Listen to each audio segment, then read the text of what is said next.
All right, boys. All right, so I'm going to be talking more roster rumors and some of the leaks. Obviously, the main one that people are now confirming, which, hey, your boy was the first one that mentioned this.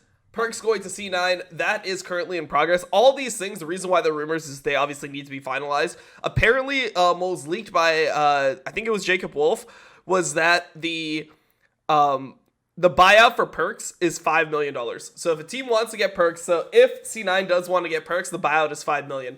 And that's not including whatever contract he's going to be signed, which will probably be like a $3 million contract for, I don't even know. I would assume that if Jensen's getting 1.4 million, and that's a good negotiating number for Perks to like be like, oh, well, I'm definitely way more valuable than that. I'm assuming that it would be at least 2 million a year.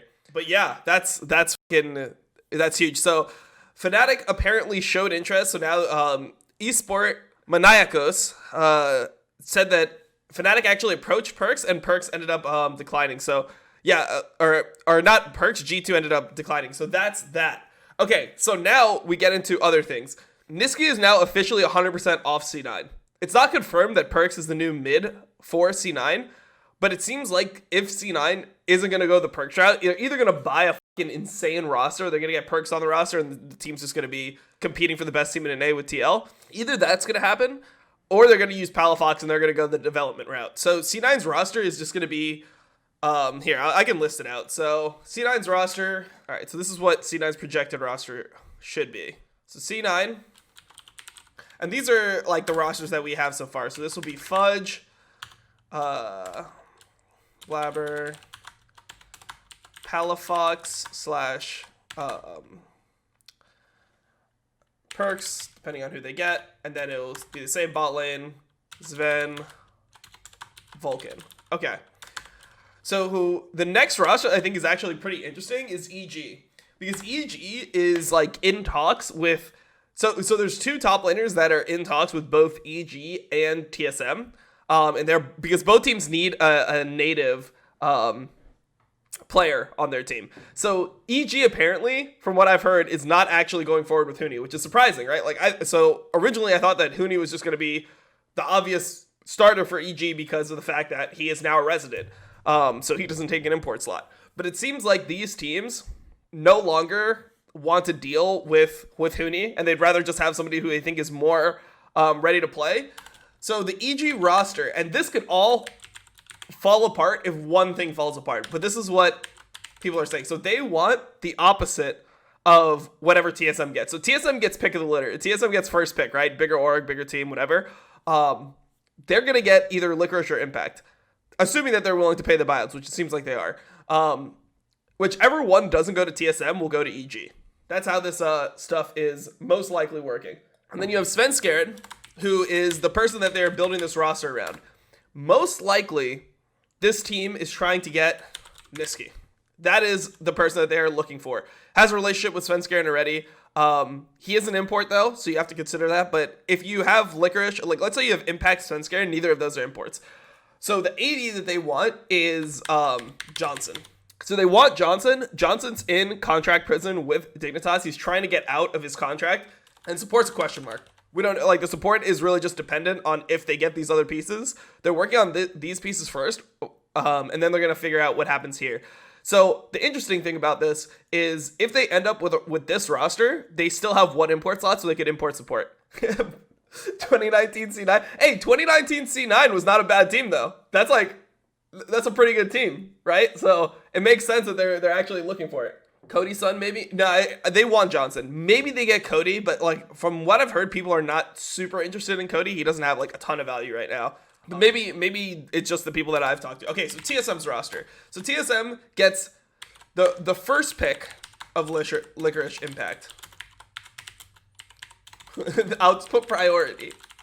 So yeah, the one that TSM wants will go to TSM, and then the one who no one wants, nobody wants Dardoch, the one that Lena gets on that call on Double F stream and discusses, that one's gonna probably go to EG.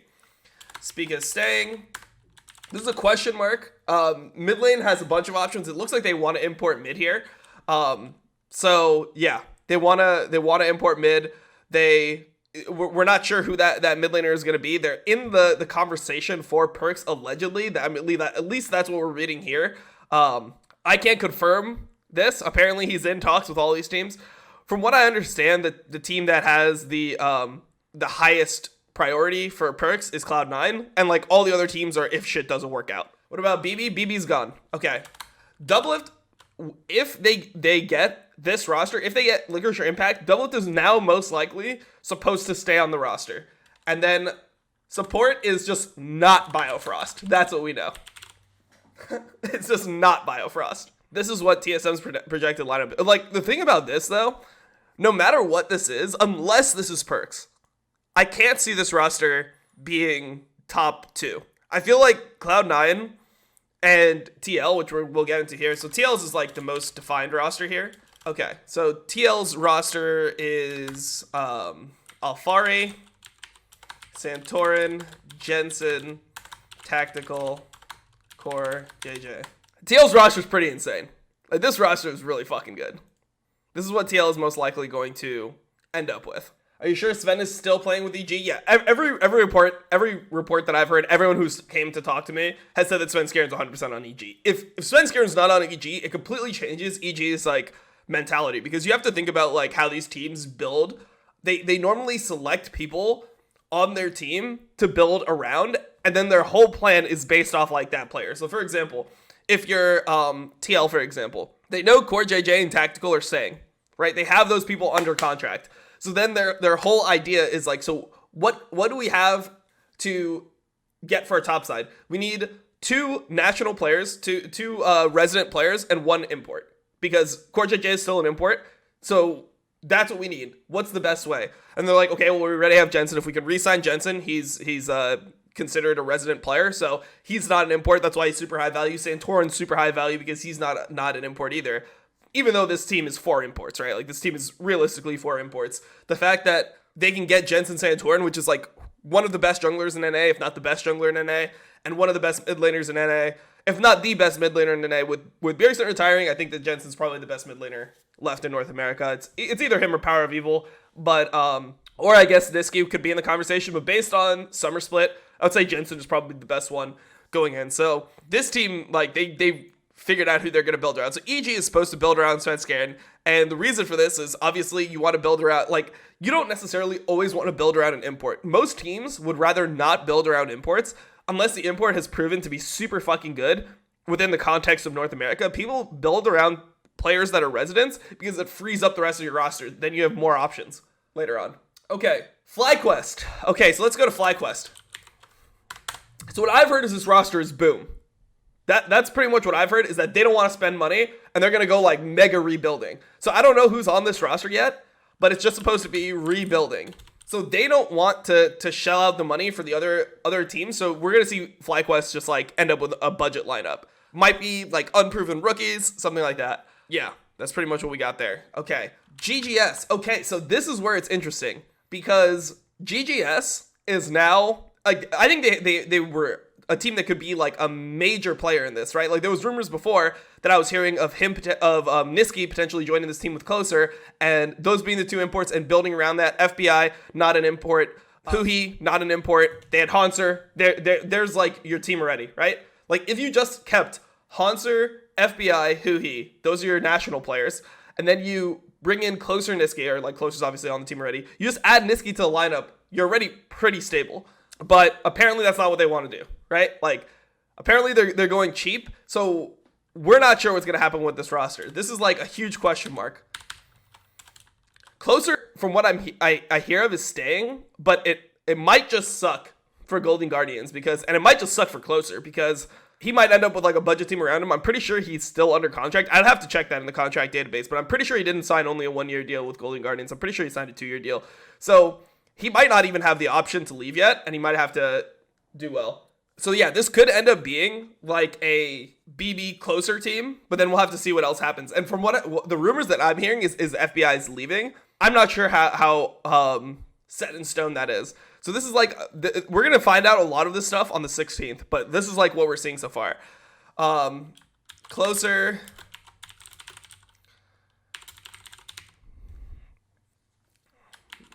Yeah, Closer is most likely staying.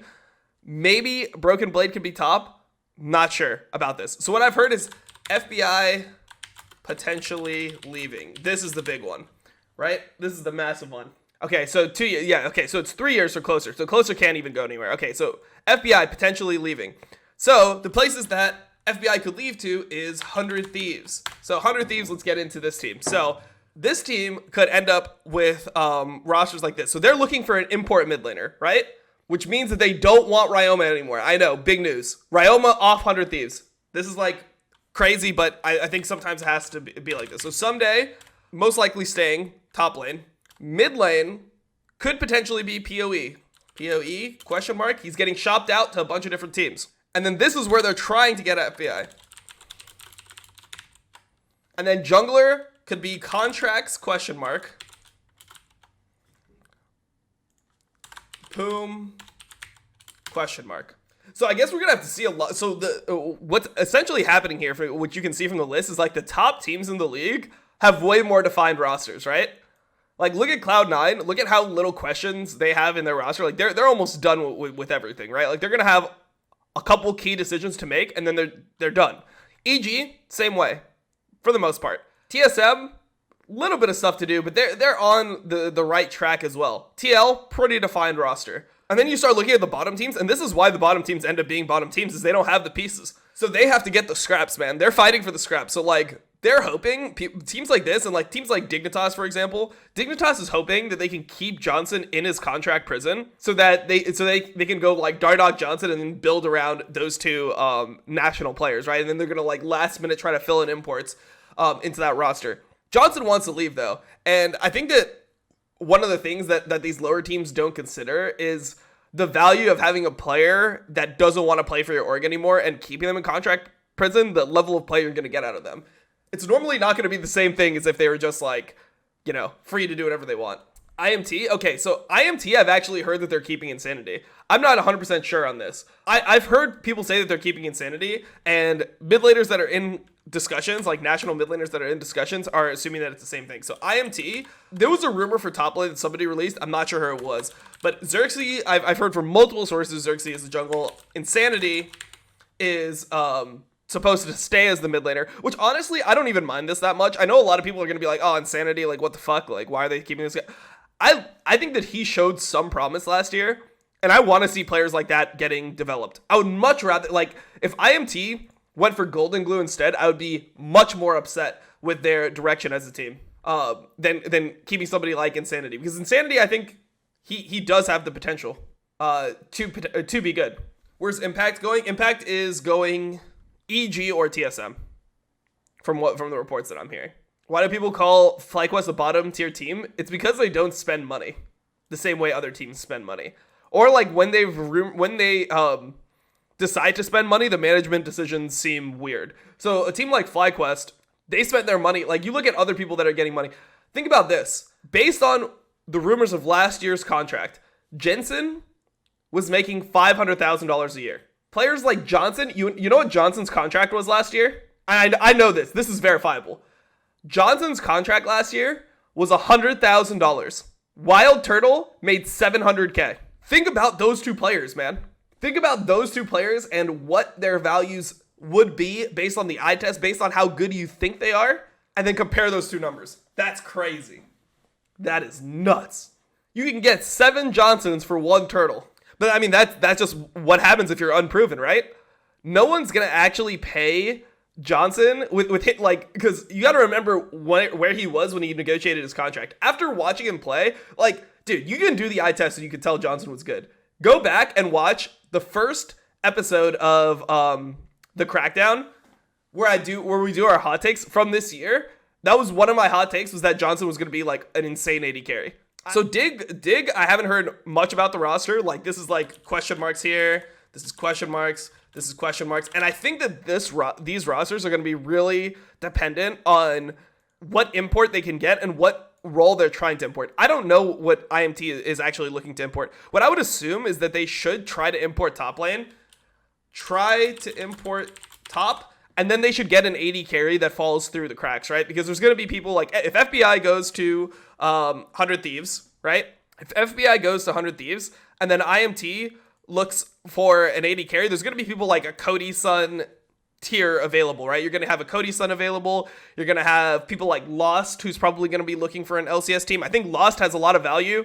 Part of the reason why no one was picking up my boy Lawrence from OCE, he's the TSM Academy AD carry. The reason no one was picking him up was because he took an import slot up. No longer takes up an import slot. I'd say he's better. Like, I would rather take Lost over Wild Turtle. Like, I know Wild Turtle isn't bad. I just feel like he's such a known quantity.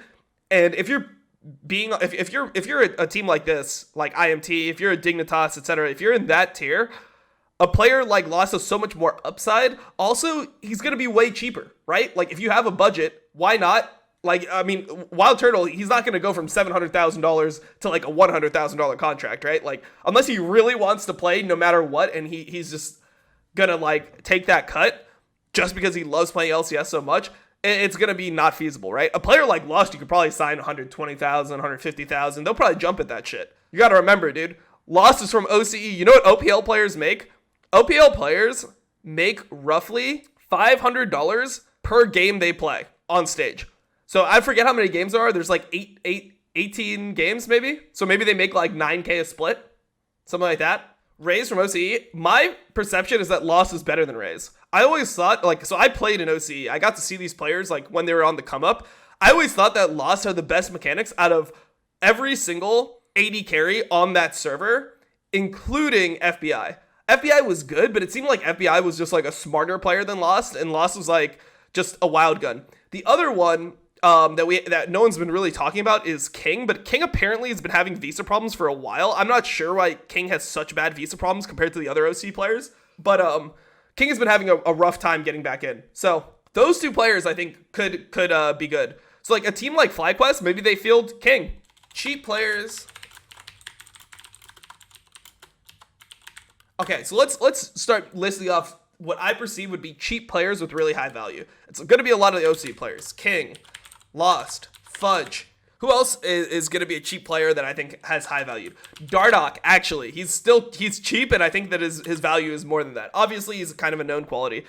Who else is a cheap player with high value right now? Treats, I've heard, is playing LEC in EU. I don't know what team he's going to go to, though.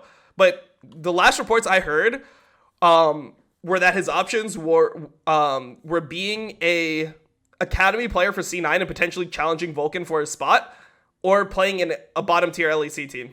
Palafox, yes, Palafox. Evolved. Jose Dioto is TL Academy, from what I've heard. Diamond.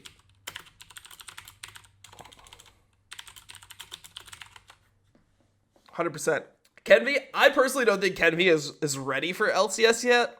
I want to see Kenvi in like Academy for one split. Heard anything about Sneaky? Yeah, I've heard Sneaky is supposed to be on Dignitas. So Dig roster. Okay, we'll put the Dig roster. Question mark top lane. Dardoch. Question mark mid lane. Sneaky. Pog. And then I don't know what the support. This could be Afro. They could stay with Afro. Broxa. I don't think Brox is getting a team in NA.